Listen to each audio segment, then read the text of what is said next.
What's going on, everybody? This is the Binch Bros podcast, video game podcast, where we talk about basically video games. I am Keo. I'm Sejun. And welcome.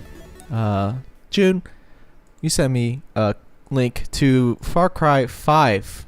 Yeah, Far Cry 5. At first, I thought it was a joke, because we last session, we talked about talking about the future of games and how we're gonna talk about in the future we're gonna talk about Fallout 7 or whatever. And I thought this was I thought you were still doing the bit, but no, the Far Cry 5 trailer is actually out. Came out apparently yesterday. So I got a thing to say about it. By the way, the trailer's online for people to see. Right, it's people have done write-ups. They had I watched a video on IGN. It was a review. I just woke up one morning around I don't know, 4 a.m. for some reason. Just decided to look up Far Cry 5. No, I had just been up, and then I saw that IGN was having a countdown to Far Cry 5. Oh wow, okay. What? And then I fell back asleep for a minute, and then I woke up again, and it was in the middle of it. So I got to catch a little bit of it. If you had told me last week, hey, Far Cry 5 is happening, I would have been well, yeah, duh, probably, but not interested, thanks. Yeah, the last couple pretty much seemed the same, right? So. Right, yeah, and it's they're kind of emblematic of stagnation in open world video game design. And I mean, I don't know if this one's going to necessarily buck the trend, but interested from everything I've heard about it so far. I'm hey, you know what, this sounds kind of interesting. So the premise, right off the bat, first things first, the setting is I think it's Montana. It's an M state. I don't remember if it's Montana or not, but Missouri. Yeah, no, I think it is. It's for sure Montana. It's a small place called Hope County, and a small town, and it's kind of been taken over by a religious cult, kind of Jonestown, that whole vibe of militarized, if you've seen the movie Red State, or if you know anything about American cults, you would have an idea of the vibe it's going for, which I think is pretty interesting. Last year I think I played Mafia 3, right? And a really interesting part of that was fighting the Ku Klux Klan. Yeah, I thought that was this is, very different from what you normally fight villains wise in video games. It's because it's really close to home. Oh yeah, it's Country Montana. Sorry. Yeah, it's close to home. It's sort of I don't know if it's really a smart statement, but it is it is a look. Bold one, isn't it? Yeah, it is bold for sure. Religion is a key theme of this game. You have both allies and foes that are religious. I think one of your allies is a pastor, and who's taken up the gun, which that's interesting. Always kind of.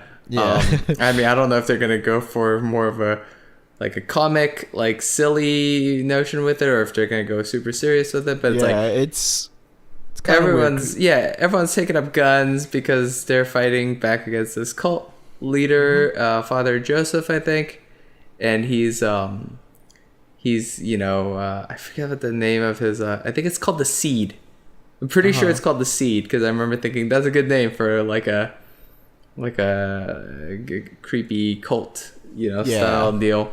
And so Father Joseph kind of has this, he kind of comes in, with promises, to disenfranchise people with promises, and it's very creepy, and he just takes advantage of their listlessness and their whole whatever's got them down, whether that's the economy or like, I don't exactly know what the exact situation is going to be, but he's taking advantage of these people, and he's violent, and it's like a violent cult. It's like, heavy armed, guns, killing people and branding their bodies with the word sinner. That's like the imagery that they're using. It's really gruesome, right? Carving the word sinner on people. Oh so it's like a dude that has a whole bunch of carvings on him. Yeah, so it's real. It's gonna be like, it's gonna get you in that way, I'm sure. But if you're like, religious or like extremely like religious or whatever. But I mean, or just it's still pretty like intense. Familiar with that stuff. Yeah, I think it's interesting. I think it's pretty cool to do that. I mean, it's already kind of controversial. I've seen some people get mad about it. I've seen comments like, hey, not every white Christian is racist or prejudiced or whatever. Right. Like, and it's like, yeah, for sure. That's definitely like the vibe I got from this trailer. It doesn't seem to be like necessarily pushing like only necessarily positive stereotypes. But I mean, however, I think one of your allies is a pastor, so I don't think it's necessarily saying religion equals bad or anything. Right. But here's the thing that I was really interested in. The couple things about this game. There's 3 bits of information that I heard and that I was like, that's pretty cool. Okay. Yeah. You're getting all this from your IGN article that you looked up? No, it wasn't an article. It was a live stream. Oh, okay. And then because I'm reading the link you sent me, and it says nothing of what you told me. I can send you another link that has a little more information. Oh no, it's all good. I think, or you could, yeah. But the interesting thing about this game, there's 3 interesting things that I'm into. So the first thing is the setting. Obviously, it's in America. Yeah. The United States. It's not in a foreign country anymore. It's not in Yes. So far, it's been us playing a character that's from America going to other countries. That's right. Yeah. And now we're in our homeland. Or maybe we're someone like a foreigner. That's the second thing I think is interesting. We're not a foreigner. We are American. We're the sheriff of Hope County, and here's the thing: for the first time, I think it's a fully customizable character, which I think is interesting. I wonder. Is interesting. I haven't had any confirmation yet. Maybe I can find out, but it would be rad if you could play as a lady. You could choose your race for sure. I think. Like this is the quote that we got is what we want to be able. It says when we think about what we have done in the past. This is written by. I don't exactly know who. Let me see real quick, just so I can get this article. No. This quote is from a person who's working on the game named. I should find the name. Maybe something. C. Let's see. Hay. It's something. Says Hay. Hayes. Hay. Hay. I see it. I can't find the first name. It just says Hay. Dan Hay. Dan Hay. Executive producer Dan Hay. Okay. Creative director of Far Cry 5. Nice. Okay, perfect. That's exactly great. Okay, when we think about what we have done in the past in terms of player character and being able to play a very specific character, in this version of Far Cry, what we want to be able to do is make it. If you want to play as you play as you. Says Hey. You're going to be able to choose your skin color. You're going to be able to choose who you are. So that's right off the bat. We make it your experience. So that's interesting. That's cool. Yeah. I mean, it'd be sweet if you could play as a woman. I mean, customization. Typically, you could choose your gender as well. Sometimes not though. Like I remember, and I always feel weird when they don't let you. Yeah, like Alpha Protocol. I was so interested in playing that game, but then like you could like make your dude look however you want. But you couldn't make it a woman, and I was like, that's really like off-putting for some reason. Yeah. No, we talked about this the whole gender Yeah, like locking. if you're allowing customization, why lock that part of it? Yeah. Another thing. If it's like story wise, but then like it shouldn't be that big if especially if the person's name is like just use like the last name or whatever. Like in right. Mass Effect or whatever, they use like writer or whatever, right? So the cool thing about this is you're the sheriff and you go in with your deputies and then like I don't know if something probably ends up happening. But the cool thing about this game, which hasn't been done before in Far Cry, is that the whole game from start to end is playable in co-op. Ah.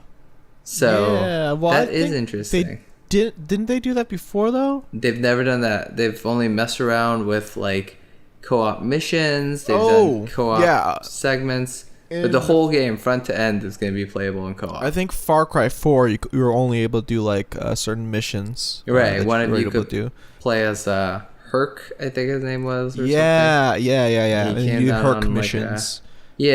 So now you're probably, I'm assuming you're going to be the sheriff and the deputy or something.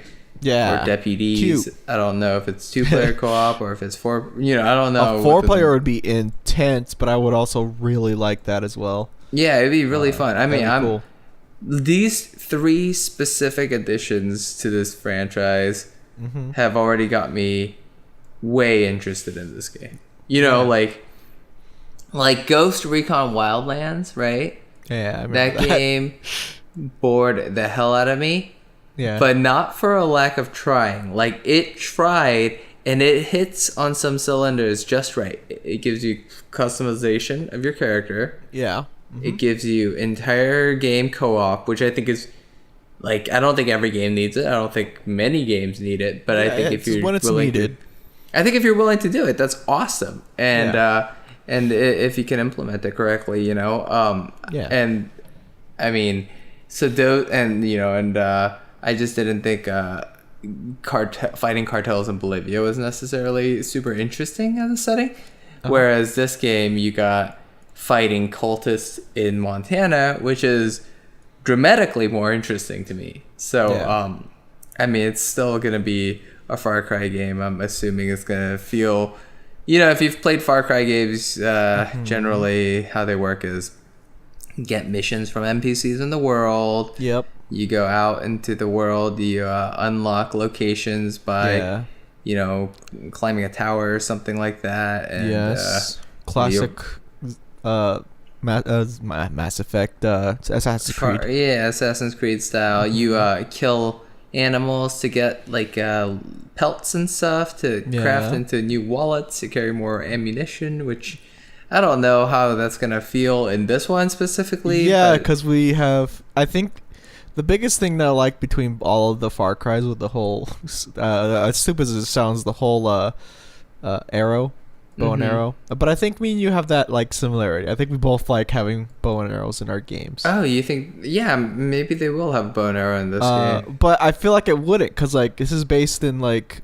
but I mean, it is Montana. I mean, there's hunters. Like, the whole vibe is kind of this like rustic hunting, hunting town, like backwoods, like definitely like like forest. It's not big city, at all. So it would be like a high composite bow or whatever, right? Then I'm sure it probably wouldn't be a old thing that you make by yourself, like with sticks and. Oh yeah, I don't think they're gonna go for that, and I don't think did Far Cry 4 have a bow like that. I remember there being crossbows. I remember there being a bow and arrow in that weird drugged out segment where you're like playing as your ancestor and you're riding a tiger. Oh yeah, that's when I remember there being a bow, but I don't remember there being a bow in the main game. God, or if there was, I don't think I use it that often. I finished that game. Oh my god. Yeah, Far Cry 4. I finished it too. I remember that bit. That's the only thing. The hallmarks of a Far Cry game are you got your setting, which is like unique. Yeah. You got your villain, who's larger than life. Yeah. And this seems to be following that. You got Father Joseph this time around. Yeah. And his family, his like, clan, family. Basically. And they're, I think they're going to be like the boss fights, obviously, however they work in the game. And then you got your open world stuff, and Montana's interesting as an open world. You know, I don't know if I would have thought of that. I don't know how. Maybe it's. I mean, yeah, they might have like.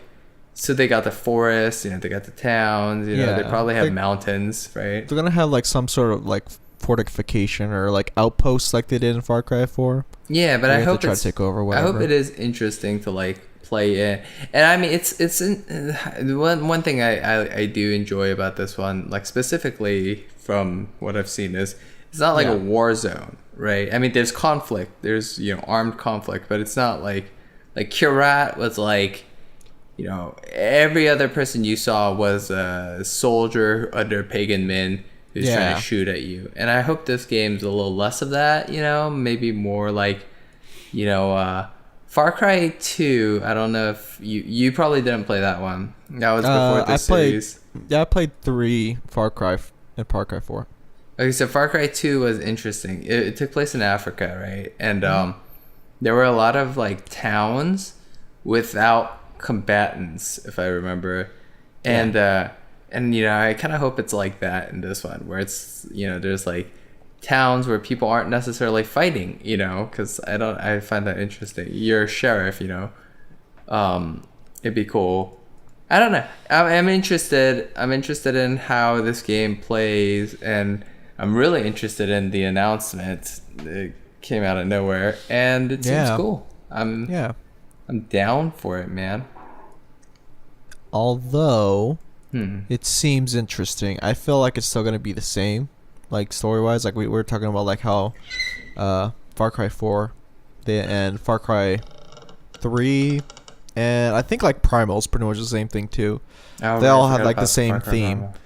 Yeah. So what's the theme? What was the theme exactly? Well, just the same thing, right? This is you have just a character at the beginning, and he's like in trouble, and then he has to help out the other tribe or other group that is opposing this other group or tribe that is led by one leader or whatever. Right, and that was always kind of like distasteful, right? In the other Far Cry games, because you're not AJ Gale. Ajay Gale, he wasn't white, you know, in Far Cry 4, but like, he was American, you know. He was still like, he may have been ethnically native, but he wasn't, you know, he wasn't a native, right? Yeah, and so it was like an outsider coming in to, you know, fix the problems of, you know, the native population. And Far Cry 5, you know, I think a big part of like the idea of you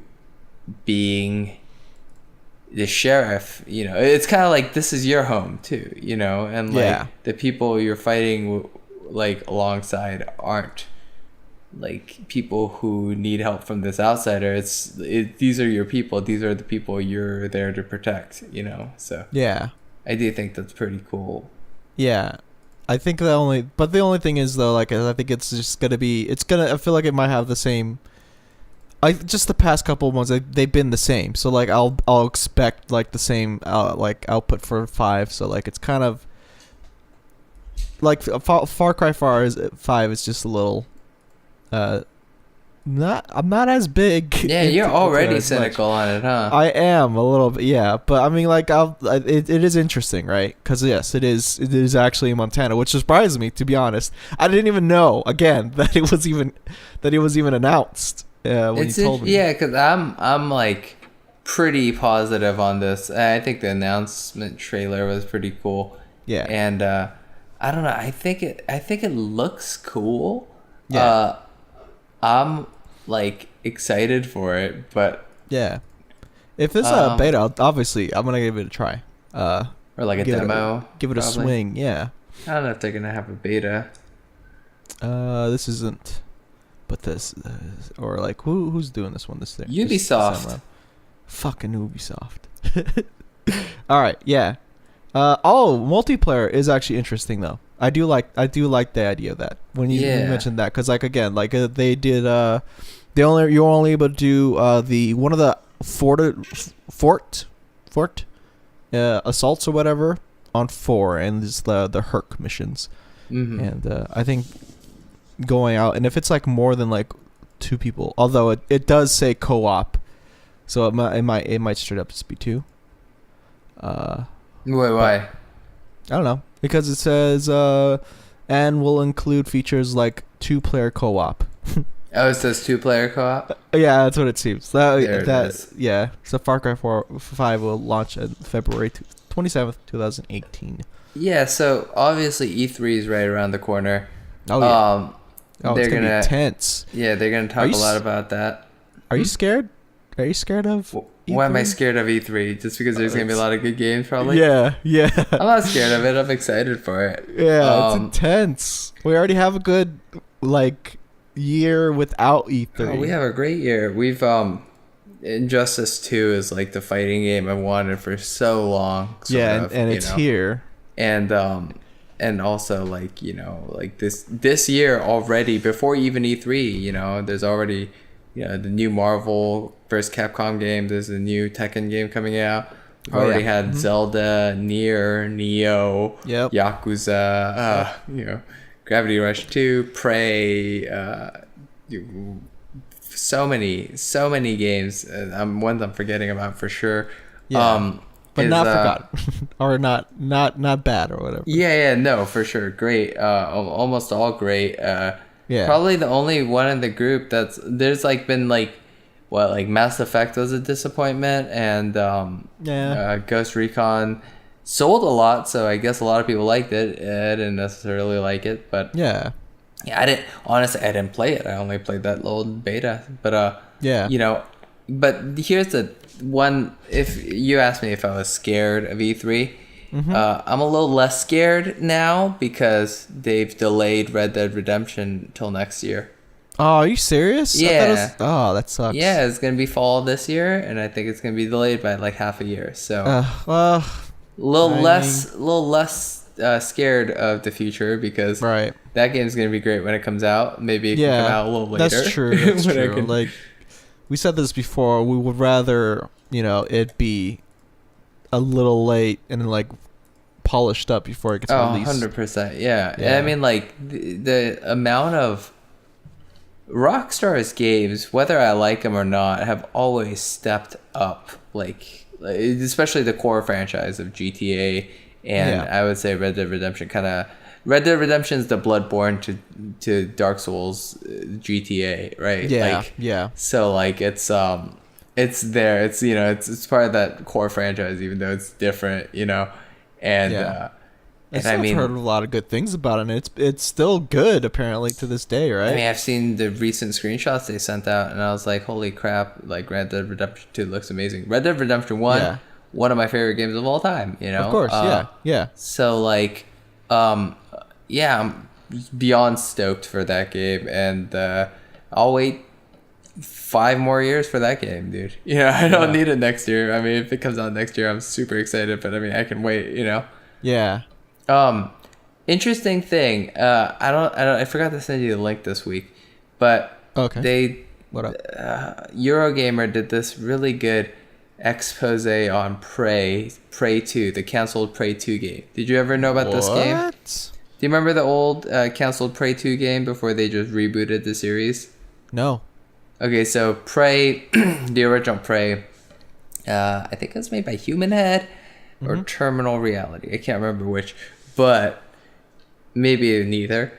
But it was a weird, interesting first-person shooter that was sort of memorable for certain things, but mostly people just remember it for like the upside down pathways and the vagina doors. That's what people called it.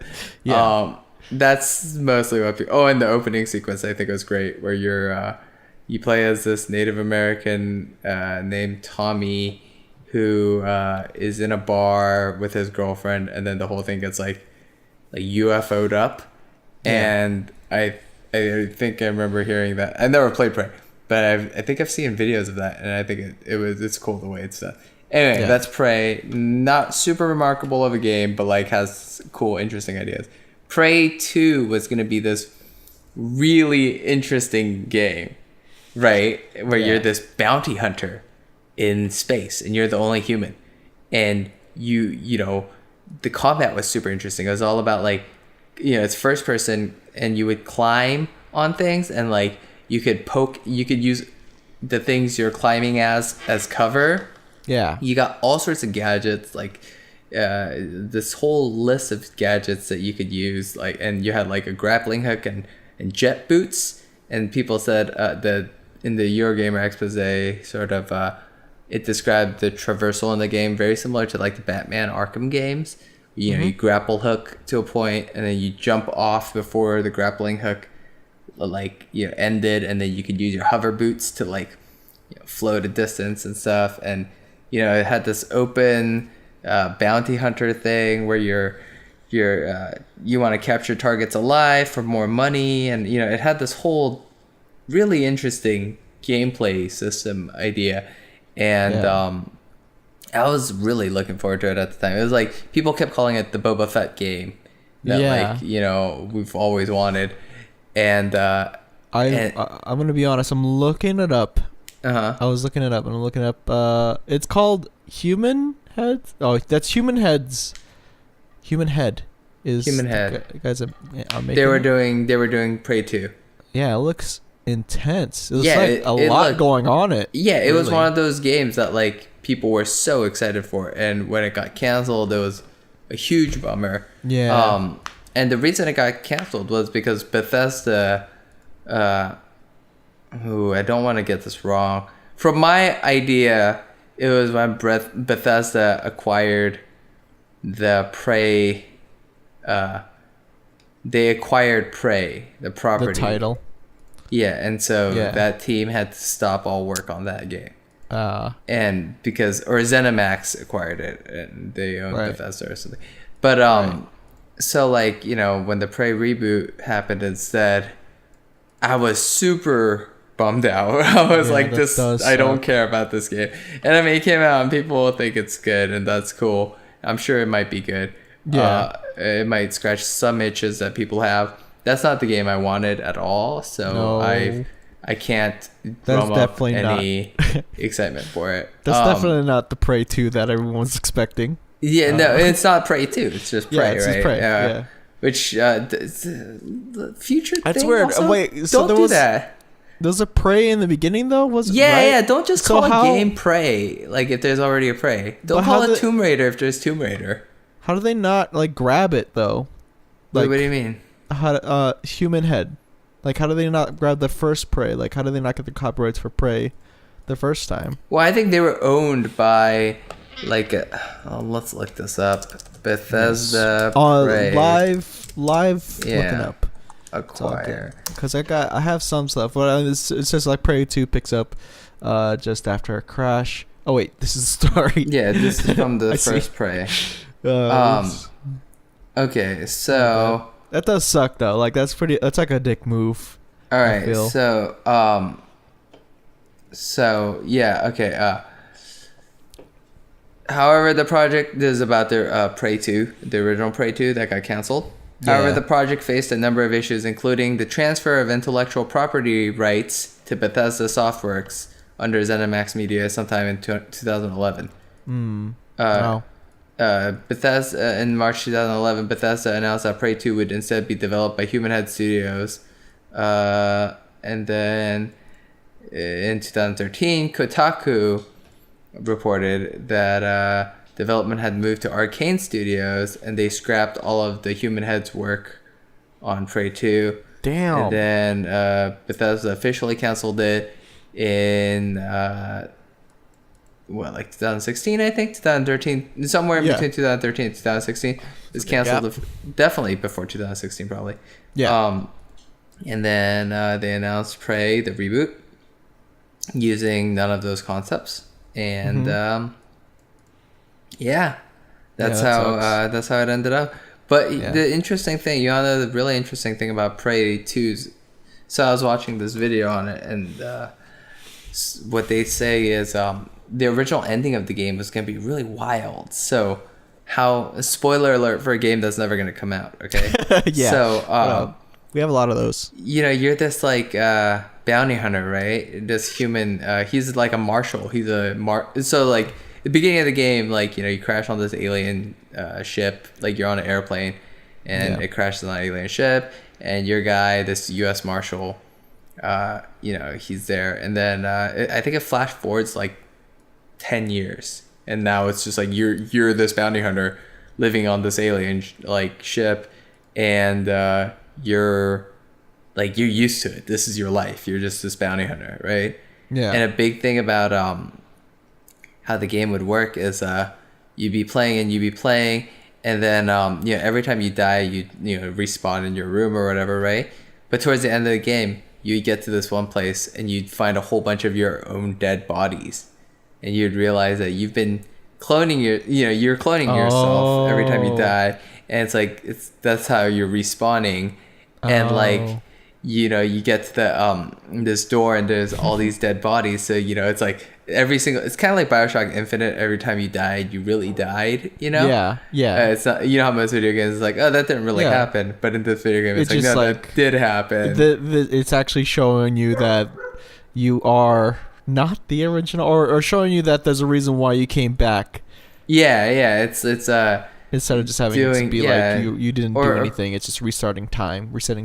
It's definitely weaving the mechanic into the narrative. Yeah, that's fun. That's cool. But that's not even the craziest part. The coolest part is so you did the final mission, and whatever happens, and at the very end of it, I think you get like shot out into space, Yeah.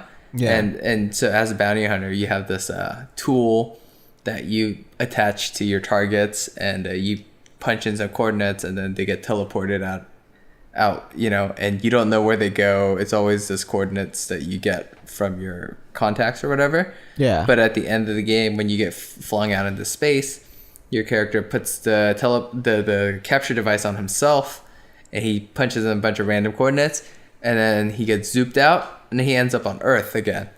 Yeah. He ends up back home. And then the ending continues where this guy just like, he's back on Earth, and then he like, gets married and has kids and grows old. He's just like, he's on his deathbed, at an old age, after like, like decades of, living. And he finally dies at old age. And then you open your eyes and you're back in that room. And you respawn in every single time. How good is that ending? Isn't that an amazing ending? Good. Yeah. I'm so sad that game won't exist. That sounds dope. That does so basically, there's one time where he actually lives out his life, and then he dies, and then comes back. And it repeats just, it's just like, it's hell. I don't know. If there's a movie, hell. I definitely want to reference. Wait, he remembers that too?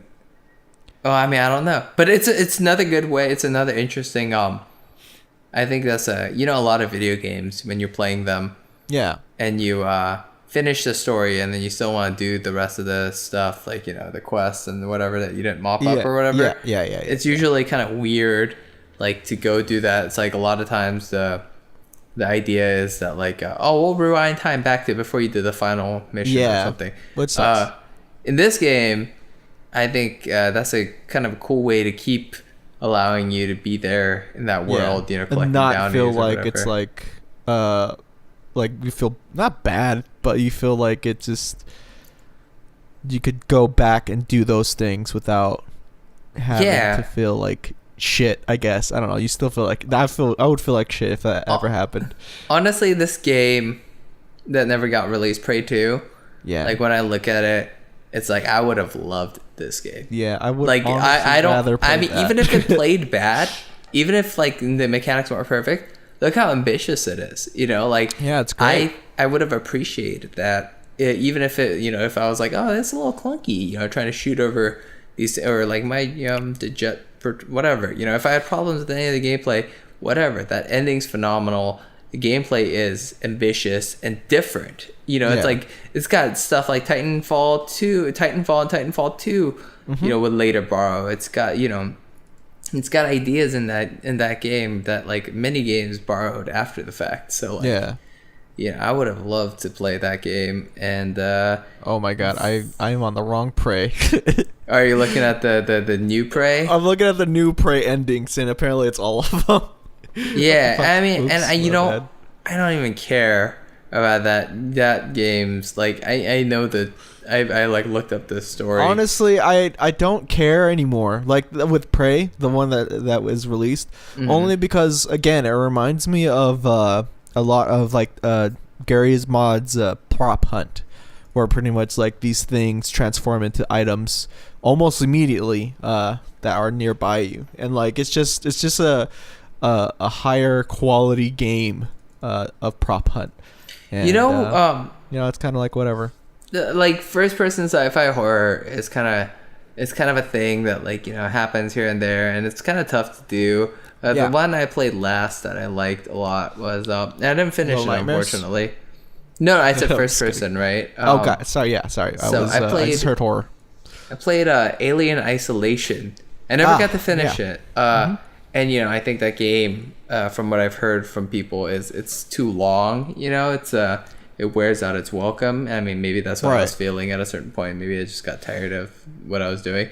Right. But I really enjoyed it. And it was a cool thing about it was that it was like Prey. It wasn't necessarily scripted horror events, like how Prey does the mimics, that are like, procedural, right? The mimics might be that cup this time. They might not even be in this room the next time you play it. Yeah. Alien did that where you're going through Sevastopol station, and you have like different objectives you have to do, like you have to restart the power to get this door open so you can whatever, so you're going from point A to point B, and along that path at any point the alien could show up, and he has his own AI. He's not like programmed necessarily to immediately always pop through this one door or anything. It's kind of like Resident Evil 7. I know did that too with the Baker family. They would have their own like walk patterns that they would like hunt you out specifically. They wouldn't necessarily know exactly where you were. I really like that for horror. I think that's just when the AI literally has its own like path, or it's learning or whatever, right? And it's not predictable. It's interesting. And I think a big part of Alien's frustration came in when like he would catch you, the xenomorph, and you would die. And the first few times it's thrilling, you're like, oh my god, that was horrifying. Then like after like the fifth time, you're like, well, that's annoying. And like you just want to get through the game, but it's like making it longer. So there's got to be like a good like balance of that. And I hear Resident Evil 7 that's the one I was forgetting, by the way, earlier when I said amazing games of 2017. Oh yeah, but, that's right, that came out this year. That came out this year. And I mean, I think that's I think you're fast, or maybe you're not faster than the Bakers, or if you are, whether or not you're faster than them, you can get away from them, I think, more so than you could with the alien. Like, the alien was a one-hit kill. He would kill you as soon as he would catch you, and he was faster than you. So it wasn't, you would, if you were in a room with the alien and he was just there for a long time, like, you were kind of screwed, Yeah. And, Prey, the new remake for Prey, the mimics, they're not necessarily that big a threat. They do damage, but they're not one-hit kills or anything. I don't think they're very interesting looking. Maybe that's a big thing. Like, they're just like these little spiders. That's not super interesting to me. Right. But in Biohazard? Biohazard? Oh, Resident Evil 7 Biohazard? Yeah. Is that what we're talking about? I think instead of what? Alien. I don't know. I can't remember. You said just the way they look, I guess, or whatever. Spiders? In Prey. Oh yeah, sorry. The mimics in Prey. They look like little spiders. Yeah. Or crabs. Yeah, well, it's a thing with legs. Yeah. Did you ever play Half-Life? Half-Life? No. I feel like I have, but like it's like a blur. Yeah, it's like absolutely one of the coolest games of all time. You know about the head crabs or head crabs, right? Head crabs. How iconic are they? You know. Yeah. Like if you're making a little crab enemy today, like don't. Because Half-Life perfected it. Yeah, you know? If you can't make it look better than the head crab, it's more disturbing. Like how head crab is such a good. It's like a good. It's scary enemy. Like what is it? How do I describe it? It's like you know the face huggers in Aliens. I think so. Yeah. Okay, so it's like a sort of an evolution of that idea in a way. Instead of an alien, a face hugger impregnates you. And like an alien pops out of your chest, and it's horrifying, and that's amazing. And you can't really make that into a gameplay thing too much. I mean, maybe you can, like, you know, you just find dead bodies, and you're like, oh, this is horrible. But then every so often, a dead body, a chest burster bursts out, and like, you know, you have to run away from it now. Yeah. But that's pretty good. But the head crabs. Head crabs. What a great name, by the way. Yeah. But, I mean, honestly, I think the community calls them asshats, I believe. Okay, what community? The Half-Life community? Yeah.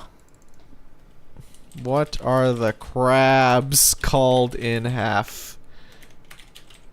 They're called head crabs. Definitely head crabs. Yeah. Head crab. Oh, maybe I'm thinking of a different fucking game. Head humpers is one of diversely called. Well, let's just call them head crabs, just because they're head crabs. No, you got it. But yeah, they're cool because what they do is they like attach their self to your face, and kill you, and then like take over your body. And so your body is like a zombie with like, you know, the creature on the head. Yeah. But like how it also scary, like though. Like, but it like morphs your body kind of. It's like the Thing sort of, you know, in that way where like it's not just like a person coming at you with that thing on their head. It's like usually like I think their chest is like caved open and it's almost like teeth, you know, like on their chest, and their arms grow all like disgustingly long and like, you know, pointy. It's a really cool enemy design. I always thought it was really good horror like imagery for Half-Life. Yeah, that's not a horror game. Half-Life. Nope. It's a first-person shooter. Yeah, it's like the thriller. I think it's more of a thrill. No. Yeah, well, it's freaky and it's tense. Yeah, and I think that's really cool. I like games like that where it's, you know, you're not underpowered like in a survival horror game. I like survival horror games too. Resident Evil is amazing, but like I really do like these. I don't know. It's not like it's Half-Life. It's a psychological horror, maybe, or I don't know if it's psychological. Half-Life. No? It's not really probing too many of those questions. It's definitely more like you know, alien invasion story, but it's tense. You know, it's a tense alien invasion story. Yeah, you definitely don't want to be near it, but you could fight it. But did you ever play like Resistance or like the board game? No. There's like alien invasion games where they aren't tense, right? It's like, you know, a war or something like Gears of War. It's not like a scary game. It's like I think there might be actually moments in Gears of War 1 that are kind of interesting like that, but most of them, they're action games, bombastic, you know, they almost feel more like Call of Duty than they do Half-Life, right? Yeah. Half-Life had this really unique tone that like I don't know, maybe Prey might have something like that, the new Prey. I don't think it does. I think it's more leaning towards System Shock and stuff, which is more like an immersive sim. Which is it's less of a shooter. I just liked how uncomplicated Half-Life was, yet still tense. You know what I mean? I thought that was really cool. Mm-hmm. I would love a game like Half-Life again. Like, I don't know. Obviously, I want Half-Life 3. Like, you gotta talk to. Yeah, I was gonna say you gotta talk to Valve because. Well, they don't make video games anymore. Nah, they don't. They don't do anything after 3 as well. After 2. Yeah, I don't know. What have they made that's a 3? Have they made anything? No. they have like Left 4 Dead 2, Half-Life Team Fortress 2, right? 2, Portal 2. Portal 2, yeah. I mean, Yeah, I don't know, man. Yeah. No, Half-Life episodes had up to episode 2. No way. Yeah? Yeah, because Was it? Half-Life 2 had these expansion episodes called episode 1 and That's episode right. 2. I think I remember seeing that. Yeah. And episode 2 ends on a really hard cliffhanger. Ew. And they just never fix it. My ex-girlfriend used to be terrified of the words "to be continued." Oh my god. She would hate it if a movie Right. or a TV show episode ended with the words "to be continued." It scared her. It throws her mind off and it like, goes Yeah, it crazy scared her. I always thought that was so funny. But I get it. I get it because it's very unresolved, right? Yep. And then you just have this hole now in your heart and in your brain. Yeah, and normally, like, that's where I was with it. I wasn't necessarily scared of "to be continued," but if you're saying "to be continued" on something, I really want you to fulfill that promise. That's true. Yeah. And if you don't, you let me down. Literally gave my hands blue balls for playing a video game. You let us down because you shouldn't have made that promise. If you couldn't keep the promise, you shouldn't have made the promise. That didn't just end it with the end, not "to be continued." If Half-Life 2 had an ending that was like lame, like Mass Effect 3 or something, that would have been more preferable than unresolved. Right. Do you know? You know what I mean? Like, At least in Mass Effect 3, you had something, right? But it's a bad ending. The resolution's stupid, but it's a resolution. Battlestar Galactica ended. Whatever. Some other show was canceled. You know what I mean? Like, I couldn't think of a show that was canceled that had a big cliffhanger. But like, that sucks to cancel something. Or to not continue on with something. I agree. I don't know. So Prey. I mean that's Prey 2. That we're never gonna get. Yeah, that sucks. It does suck. Well, it's almost similar to freaking. Again, I keep bringing it up. Scalebound, but whatever. Yeah, no, for sure. I don't think you can look at this Prey released new Prey. Yeah. Like, this isn't the game that replaced. This isn't. Okay, how do I? This is a completely different game. Exactly. It has different mechanic. It's not a bounty hunter. It's some dude that is in a. Well, I can't say anything else. Well, it's not a. It's not like the project changed directions. It's like they scrapped that project, made a new project, kept the same name. So it's like literally, it would be like if we got a game next year from Microsoft called Scalebound. Yeah. But it was actually it took place in medieval England, and you're a man turning into a werewolf, and it's a first-person horror game or something. It's just like, that's what a good game idea. I mean, whatever. But it's like that's not Scalebound. No, definitely. It's completely different from what Scalebound is. It's like taking, you took that studio that was making that game off of it, and and the problem and the sad thing is, unlike, it's awesome that Darksiders 3 is gonna get made, right? Yeah. It's awesome that Hitman recently, Square Enix decided that they were gonna no longer they were selling IO Interactive now, the people who make Hitman. They're selling them. So, there's a chance that Hitman will never see the light of day again.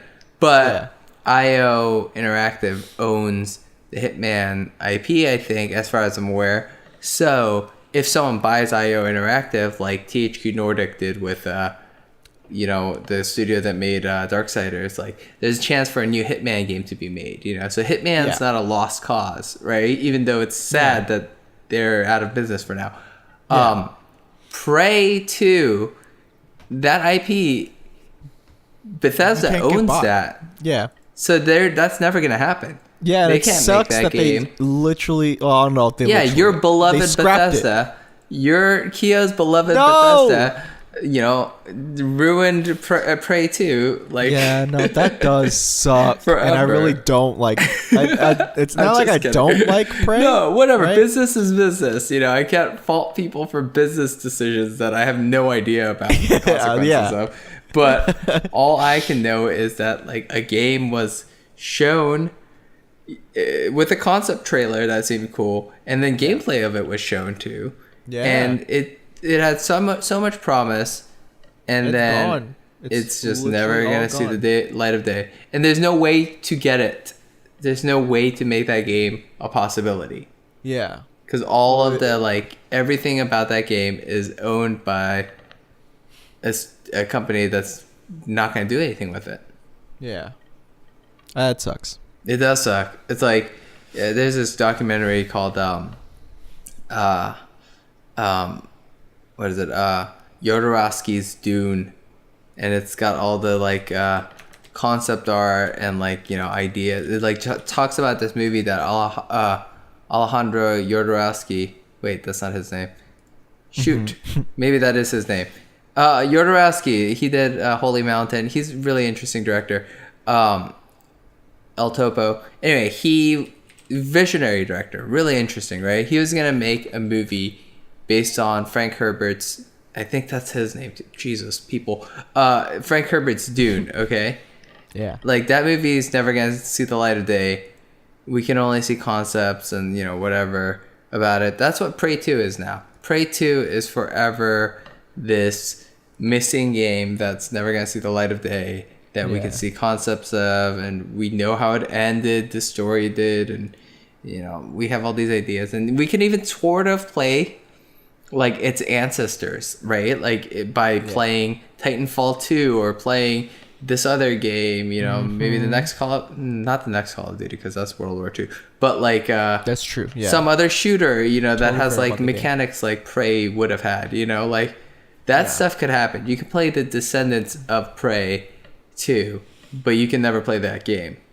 Yeah, and that's kind of a shame. Yeah, it is. Really sucks. Honestly, I'm way more depressed by Prey 2's cancellation than Scalebound's cancellation, because Scalebound, that's just a game that seemed kind of cool. Yeah, or not even that cool to me personally, but I love Platinum, so I wouldn't have played it. I didn't have an Xbox One. I wasn't gonna buy it for Scalebound. Okay. Prey 2, I would have gotten. Yeah. And that would have been an interesting game that's different from all the other games that came out at the time. Yes, I agree. It definitely seems a lot more different because like there's the one mechanic where you could just straight up just grab some guy. I mean, that's not a mechanic. It's never been done before, but you could grab some guy and then he interacts with you as well and turns back and talks to you. Immersive sim all the way. But it's intense. Like, yeah, it sucks. We're never going to see the light of day of that game. Ever. Let's talk about something happier. I mean, like, I feel like that's our theme in this podcast now. We get too depressing nowadays, but I really want to talk about something happier. I want to talk about Overwatch. Let's talk about Overwatch and the fact that their dance. Well, I really want to talk about the fact that Overwatch loves me. Yeah. Overwatch loves me, Say June specifically. Yes, they have messaged you, called you multiple times. Oh, I mean, you know what they did, right? Was they gave Mei a new skin, and they gave her an emote that's literally a reference to Haruhi Suzumiya. Yes. That's amazing. It's so good. Like, they're literally they've already referenced Evangelion. I don't... They love me. They love the anime I love. Yeah. I want a Serial Experiments Lane reference next. Symmetra. I don't even know who would play that. I've never seen. I want something. I mean, and it's also for my main. Mei. Yeah. So that's super cool. It's fun. This anniversary thing that they're doing is really fun. Everyone's getting a dance emote, and that's it's all great. Grab them. You gotta grab them now because after this event, you're not gonna be able to get them anymore. Yeah, I really don't like it when they do stuff like that. Yeah, that's not fun. Trying to get the players going. I think that's just the way they're marketing it. Or I think it's kind of gross. Yeah, but we talked about how gross Blizzard and just gaming companies are. So Yeah, I mean, wait, who's not a scumbag? I mean, like, even like as much as I love Injustice 2, like, yeah, the loot system I think probably has some scummy work. You know, there's probably something scummy at play there. A scumbag. It's hard to say, man. I feel like Persona 5 did that fucking streaming thing. Ah, yeah, that's true. Like that really upset me. Can't record. What else? I don't know. What were we supposed to talk about things? We're supposed to talk about happy things. Oh yeah, right. Anyway, yeah. Haruhi Suzumi, yeah, the Hara Yukai, is the emote for May. Yeah, that's so cool. Awesome. Also, go ahead. I was just gonna say, like, I've been killing it recently in that game, so like that's another reason it loves me. Yeah.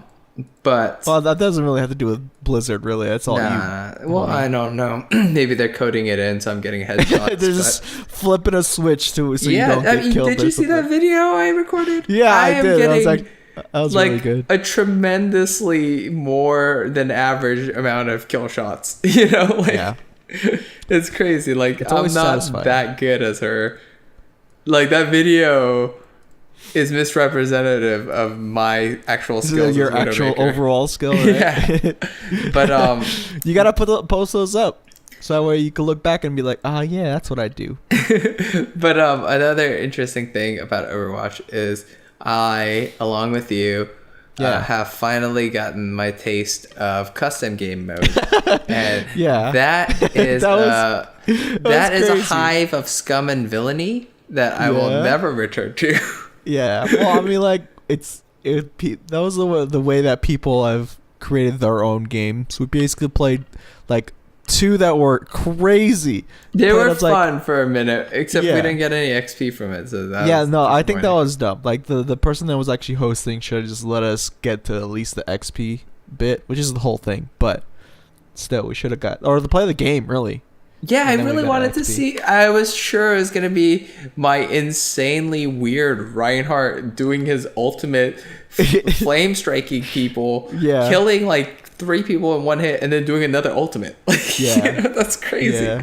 Like, you can't keep doing that. But I mean, that's good. Have you been playing video games recently? Like, what's for this week and probably this week only, maybe like a little bit of the morning tomorrow.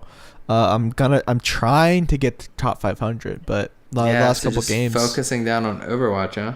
Yeah. So I haven't got around to play. Like, I just before we started, I tried playing a little bit of Alan Wake. Got a little bit of that cool. But only got like 15 minutes out of it. Dude, one day we should sit down and do an Alan Wake spoiler cast, because I'll start playing that game after I level 20 all my Injustice 2 characters, man, and I'm getting up there. Yeah, I got my god. Is there achieved to get them all? Yes, there is for sure. But also, I'm tired of getting like opening up. So loot boxes open, like, they'll never give you loot under your level. Yeah. So I want to get always get like 20. high. Yeah, because I still keep getting like level 5 loot for Bane or something, and I'm like, no, I need to like upgrade my. So even if I get loot for people I don't play that much. Again, just keep talking about loot, and I'm in. No, I mean, and like I figured out a way, kind of like a cheat the system grind way. So like the amount of XP that you need for your character to level up, like from 19 to 20 is about like 4,000, maybe. No, not even that. Like 2,000. Like maybe around 3,000. Okay. Yeah. You get around 500 XP a match. Okay. Yeah. So it takes you a while to level up, right? Yeah. There's gear that you can put on, usually leg pieces, right? Yeah. That give you like up to like 500 XP. Yeah. For not jumping during a match. So I'm playing multiverse events, doing without jumping. Oh wow! So you're hindering yourself. I'm hindering myself a little bit, but I'm also just cheesing it because it's AI, and they won't be able to like react to me. What's the jump on X? No, it's up. up? Yeah, Do you just like take off the up button? No, I and just put that aside. I just like if I'm playing Aquaman, Yeah. all I do is his tentacle grab, like back forward or down back triangle. I always just do down back triangle, and then and if they get near me, I'll do an uppercut, like or something, or like I'll do bait. I'll just keep charging this one. I just keep doing that, and you I gotta keep doing cheese stuff and never jump. I leveled up Brainiac. Match? I'm never gonna play Brainiac. I don't want to level up Brainiac like I don't want to play him that much, so I got him out of the way. And then I realized Brainiac is super cheesy. Like Brainiac has this combo that hits at like mid range. It's dirty. Like everyone else, you have to get a little in, to get in people's faces. Yeah. Brainiac, you do not have to go in. Like you could stay at this like mid range. It's so dirty. It's like sucks. I want to fight some Brainiacs online just so I can like punish them for that because it's horrifying. And I mean but anyway, I'm learning all about these characters that I'm never gonna play because I'm not interested in them. And then as I'm playing them, I'm like, you know what? They're kind of interesting. Like Gorilla Grodd, kind of interesting. I kind of like what he does. He's got this. You're finding out like their strengths. Yeah, they're kind of fun, and and so I'm slowly working my way up through the roster of Injustice too. Yeah, that would also help you like go against people too, because like their combos and stuff, right? For sure. Yeah, no, absolutely. Like now I know not to stay at mid range against Brainiac ever. Yeah. Like I might as well go in because even if it's not safe, like it's just as not safe staying at a mid range. Yeah. And like if I am someone who like I could just like I have ideas now, and also like it's so funny, you know how we get hate mail sometimes when we're playing video games. Yeah. Like Overwatch. Overwatch I don't get as much, but when we started playing For Honor, wow, what a you got game. A bunch in For Honor? I'll get some when I'm playing Injustice, right? Yeah. Or sometimes I'll get nice things, but like sometimes I'll be like, some people will like send me like rude messages, and it's like I think it's the one-on-one nature of these games, right? Like like they feel like you're picking on them, and it's like I'm not. I'm just you're just playing the game. When I'm not just like spamming in a corner or anything. Well, I'm not. Actually, there's a really funny achievement you could get in Mortal Kombat X. No. When you beat a person, it says finish him, and you can do like a fatality. Yeah. A fatality is usually like a button combination, right? Yeah. There was an achievement you get where you beat someone online, and then instead of doing a fatality when it says finish him, you just crouch 30 times. Wow. As fast as you can. Wow. So it's so rude. It's so freaking it's just encouraging. The first time, and it has to be an online match. And the first time I tried to do that, like, so I'm like tapping down as fast as I can to like, get this achievement. This person quit. Oh my god, that is crazy. Yeah, that was great. There's nothing like that in Injustice 2. No, there's no like BM achievements. Wow, that is really crazy. There was a really crazy BM achievement for I think it was Warhawk. I think was the name of the game. It was or aircraft mag. I think so. It was like a first person shooter / but you could also like get into airplanes, but it wasn't like technical like Battlefield. It was more like chill. Yeah, anyway, like you don't have to aim. It could be. I don't actually think that might have been that. It could have been this game. Know. It's definitely just a first person and a flying. It was some sort of shooting game. Okay. Yeah. And the thing about this game was there was friendly fire on. Yeah. And there was achievement for like killing for friendly fire. Okay. And it started ruining the game's like multiplayer because everyone would always be shooting their own team, and so they had to patch that achievement out so people would stop doing it. Well, obviously, it's so dumb. But I mean, isn't that insane? Yeah, that's crazy. It's this weird encouraging BM. And that's like really hard. I mean, it's like teabagging or whatever in a video game. Yeah. It's like whatever. It hurts your pride, or at the most, or like Yeah. it makes you seem like a doofus. Yeah. But like if you're actively, it'd be like in Overwatch if it was like get the point to 90, or what is it? You got an achievement as May for closing off your team. Like from getting to the spawn or something. Like when they're about to take the point. Yeah. Could you imagine? That would suck. That would happen. Yep. No, that definitely would happen. And it has to if be it's like in a comp game. Yeah, it has to be like overtime or something. Block off your enemy team. At least block off 3 your of them. team. Yeah. Or sorry. Yes, ally team. No, because I'll block off the enemy. I do block off the enemy team. I'm trying to do that, but just block off your own team. Yeah, I feel like it'd be harder only because you're not really programmed to do that. But I guess when that achievement comes, you best believe I'm gonna do that. Would you do it? No. You would get hate mail. I definitely get hate mail. Yeah, I would do it. In a comp game, if it said in a comp game, that's crazy. If it was an achievement, I would do it. Of course, you got that plat. Everyone's getting that really hard Zenyatta achievement recently. Yeah, it's great. That's a pretty hard one. It is really hard. Yeah. I remember when I got that one, it was a pure, just opportune.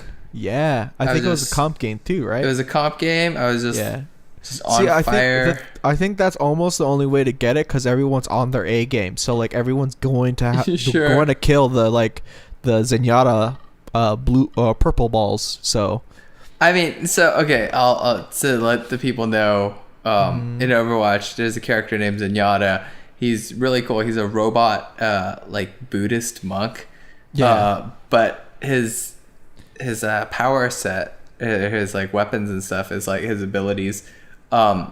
He's got these orbs of karma, right? And so he can throw harmony, which heals people, and he can throw an ally, and he can throw a discord, which puts it reduces their like it increases their susceptibility to damage by a certain percentage. Yeah, and I don't think it matters if they have like armor or shields. Yeah, I'm hoping it isn't. Like it will reduce. I think it's just like I think it's a flat status debuff, right? I feel like shields aren't affected though. Like if Reinhardt put up a shield, like but still do. Not like a barrier, but I mean a Symmetra's health bar has shield. Oh yeah. I think it still affects it the same way, or or like someone with armor. Like, exactly, like Orisa has armor on her. I think it might just negate the armor if anything. Actually, I have a question. Yes. Orisa has that move where she can hit L1. Yeah. I think okay. Whatever. First of all, that move is a nightmare to Mei. Yes, it is. She is definitely a counter to Mei. But second thing I wanted to ask about that move is, does that get rid of discords? Nope. You can still throw discords on that. Do you have to rethrow the discord? No, I don't think so. Okay, it's not like a Zarya bubble. Okay. Yeah. Interesting thing about Zarya's bubble. Yes. It doesn't wake up someone who's slept by an Ana's sleep dart. Nope. But it unfreezes people who are frozen. Yeah, interesting. I didn't know that. Don't do that. I thought it actually just puts a bubble over them. No. Someone's frozen completely. Throw the bubble on them. They're walking around again. That's crazy. I didn't know that. Yeah. Well, I play a lot of Mei, so I hate Zarya. That is true. I'm gonna have to start doing that a lot more. You should absolutely throw a bubble on someone who's frozen. It'll drive that Mei crazy. Like it drives me crazy. It drives me crazy. I'm like, oh, that was a kill. Like because anytime someone's frozen, if I don't get the kill. I'm thinking in my head, someone else better be getting that kill. Like if I throw out a blizzard, which is usually gets like 3 or 4 people. I'm pretty good shot with my blizzard. I say you position 50% really of the time I get at least 2 people in it. Yeah, that's good. If both of those people survive, I'm mad at my team. I'm like, what the hell are you doing? Like, why are you not focus firing on? Because usually I'm going for squishies too. I'm not even going for like. No, not Don't like the shoot at tanks that or anything, right? Roadhog. Shoot at that Mercy. Yeah, the easy ones, especially Yeah. the Mercy. She has but res. but Mercies are the ones who always get the bubble too, or Lucio. Yeah, they got Lucio him. get a bubble. Oh man, and if it's Zenyatta is not frozen, and he's doing He's the his, easiest one you could kill, right? but it's so annoying. He'll do his ultimate. He can just walk. Oh, yeah. He can Yeah, just walk just in get my the hell out of blizzard. there. And his ultimate lasts like around the same amount of time as my blizzard. Yeah, I think And his so- ult is pretty much timed for like Genji's and like Pharah's.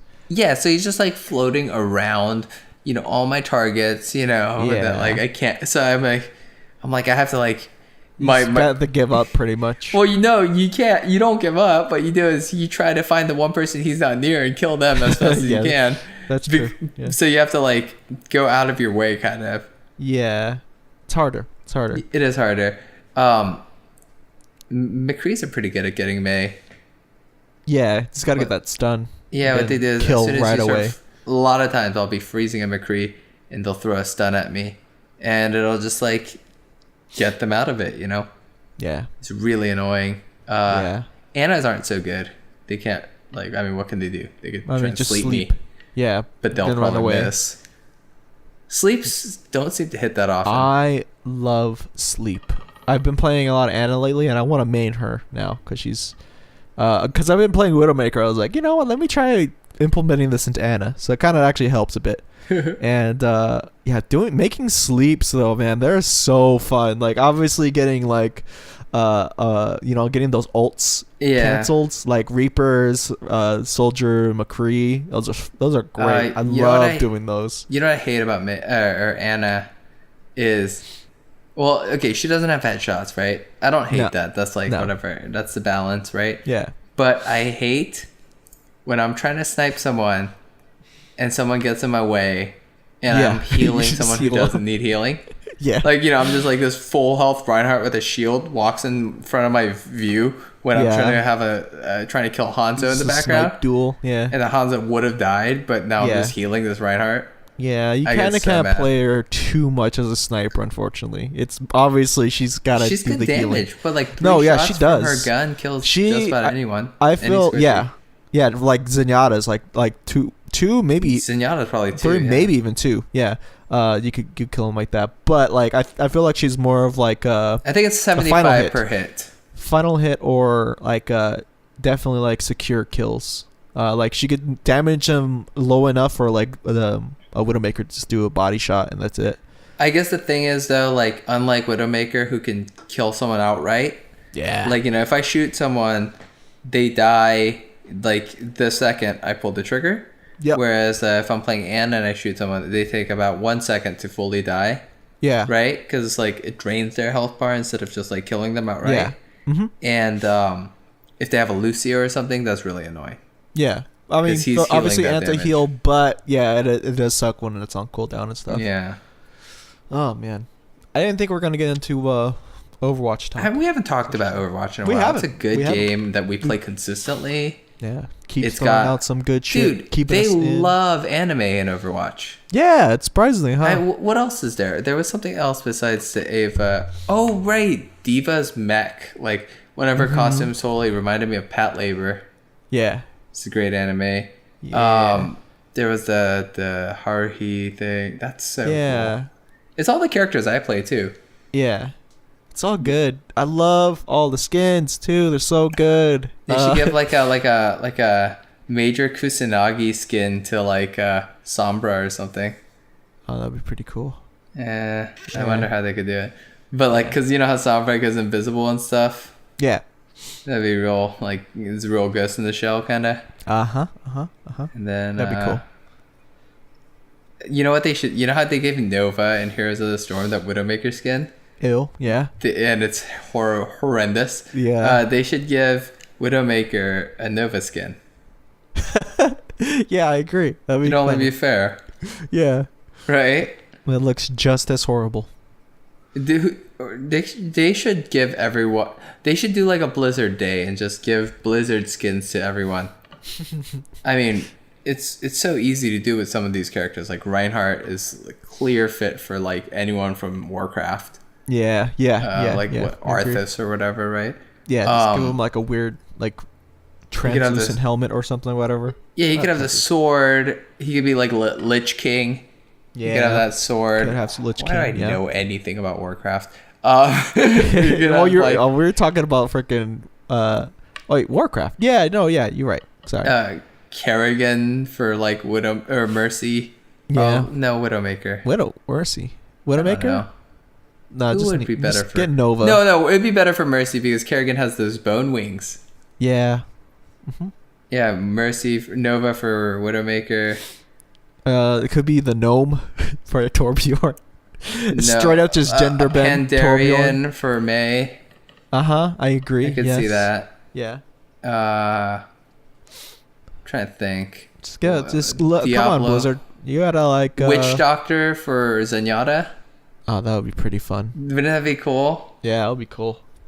Like, this is like good stuff. Like that, I'm Yeah. saying. Like, You listening, Blizzard? Reaper gets Demon Hunter, obviously. Yeah. So Yeah, it looks like he's definitely. got crossbows, but he's Yeah. actually. But still shotguns. Well, I mean, he really plays like Demon Hunter, sort of. Like, Yeah. she Oh, has yeah. that Death Tornado move. Yeah. Yep. Strafe. Yep. And then, what is it? Oh, it's fun. Who else could be there? A whole bunch, man. I just keep blanking because I play Heroes of the Storm, so I know most of the characters. I guess. Right. Obviously, Roadhog could be Stitches, the one that grabs. Obviously. Right. Oh, Zarya could be like the paladin, the crusader. Yeah. The female crusader. Yeah. Even though she'll just have like she won't have the weapons, but like Yeah, she'll she's got, still like, have the her physicality of that character. I think. or she could be Li Ming and just have disintegrate. Okay, so as she a has the weapon. weapon, but she doesn't Yeah. have any of the physicality. No, She looks nothing no. like her. No, she just has the weapon. I mean, makes Kerrigan's not sense. like a healer. Kerrigan's like an attacking, Oh, no. violent character. So Yeah. like to give Mercy a Kerrigan skin, it's like it's completely This is the same aesthetic. thing. Like, yeah. I don't know. Just come on. The Blizzard Day. When BlizzCon comes out, I'm sure that's when it'll happen, June. It'll be fun. Let's just mark the days. I thought you were gonna say Mark Hamill. Mark Hamill as well. Do you have any closing statements? Maybe games? So like, What up? my closing statement is that I really wish I had a Switch just so I could play ARMS. Is that out already? It's not. No. Okay. And I think Injustice 2 is a really cool fighting game for people who don't even play fighting games. What up? It's very like easy to get into, you know. Yeah. It's like easy to play, easy to learn, hard to master, right? Kind of like it's got a pretty deep system, but it's much slower than something like a Marvel vs. Capcom, or you know. Yeah. So it's easier to it's like Mortal Kombat speed, maybe even slower than Mortal Kombat. You know, it's like it's comfortable for people to jump into, and you know, with this one, with all the weird single player editions that they made, I think it's actually really like fun for people outside of the fact that it's even a fighting game. You know. Yeah. It's a nice little fan game, if anything. It's a fan game. But meaning for fans, not For a game fans. made by fans. Although Yes. I'd say it's kind of a game made by fans. They clearly love their source material. Oh, Yeah. also, dude, the faces in this game are like some of the best I've seen in video games. Yeah. Nice. I don't understand how good some of these faces look. I'm like watching some of these cutscenes and I'm like, damn, video games are crazy looking right now. That's good. You know That's what I good. mean? It's like Yeah. they're doing crazy stuff with like motion capture or whatever. Yeah. It's like it's really noticeable how good it is. You remember you played Jedi Academy? Oh yeah. Yeah. Remember what teeth used to look like in video games? Who? Teeth. Teeth. Oh yeah. Yeah, everyone looked like a fucking nutcracker. Yeah. Like, you know, like I remember Kyle Katarn, man, in Jedi Outcast. He had these like every time he talked, you just see his teeth, and I was like, Yeah. ugh. Yeah. And It's like, it's a little too much. Yeah, they talk like this with their teeth, you know, and like you just see it. But they sound fine. You they sound fine, but they just like never move their lips. They just talk with their teeth.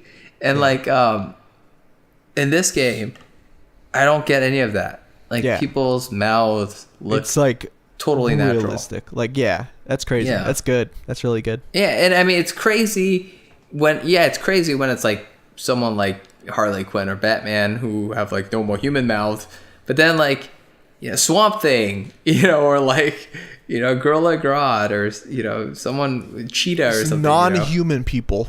Yeah, and you're like, you look like how you would probably look if you were real. Yeah, that's cool. That's good. So pick up Injustice is what you're telling. I'm saying, and Keo should pick up Injustice too. What up? He would love it. But Keo should also pick up Far Cry 5 at some point. Yeah, I'll look more into it. I mean, I want to play that game. I want to play that game with someone. I just found out about it before we even started. So let's go kill some zealots. Let's go kill some religious zealots. I do want my closing statement is when I first saw the trailer, it opened up like it was going to be a zombie game. To be honest, I think it's the fact that it's America. Yeah, and just like open road and shit. Yeah, right. Yeah. Like it kind of reminds me of like what's Last of Us, Dead Rising. Fuck, Dead it's a Rising? Show. Sure, Walking Dead. Walking Dead. Thank you. There it is. Yeah, just brain fart. But yeah, it just TV shows. Watch American Gods. Everyone, it's on Stars. Mention that. Mm-hmm. Really good. So cool. Like my favorite show on TV right now. Yeah. Easily. Mentioned a lot out of podcast. Yeah. One of my favorite shows. Like it's based on one of my favorite books. Like top 3 books. Dude, I remember you mentioning the book back when we were doing Assassin's Creed China. Damn. Oh, that makes sense actually. Why would I bring it up? Huh? Well, first of all, awesome. You mentioned the book. You mentioned the book. Well, that's because like I played while you were talking about it, and I was like, oh shit. Oh, you were playing, and I was just telling. Oh my gosh, that's funny. What up? That's dude. You have a good memory for some things. Like that was. I think, but I think my short-term memory is hindered a lot. But that was a weird pull. Like, you just remember me talking to Saul about a book from like. Dude, like a few months ago, right? Months ago? We're getting close to a year, I think. Yeah, Assassin's Creed China is like one of our firsts. Yeah. That feels like almost a year ago. Yeah. Damn, about to hit year. What are you gonna do once we hit the Binch Bros year? I think we should take a shot. I'm gonna buy one of those tiny bottles of champagne. Yeah. For like a tiny little bottle, and pop the cork. And don't drink it. I'll drink it. Champagne's like a soda. I don't know. It really is. I'm gonna do the same thing too. We should do it at the same time. That would be we should do that for our clap. Oh, we should pop the cork? That's gonna be tough because I get scared and I hesitate when I'm about to pop it. Yeah, I always get scared. It's probably gonna for me. It might hit like my power. And then I'm always like worried. Like, and I'm especially worried about it pouring out. I don't want that to happen. Okay, well we might not do that, but either way, we should do that. Anyways, I think that's it. That's good. Awesome. I gotta go somewhere to actually go drink as well. So, party time for Keo. I'll talk to you later, June, and everybody else that's listening. I love you. Oh yeah, love and respect.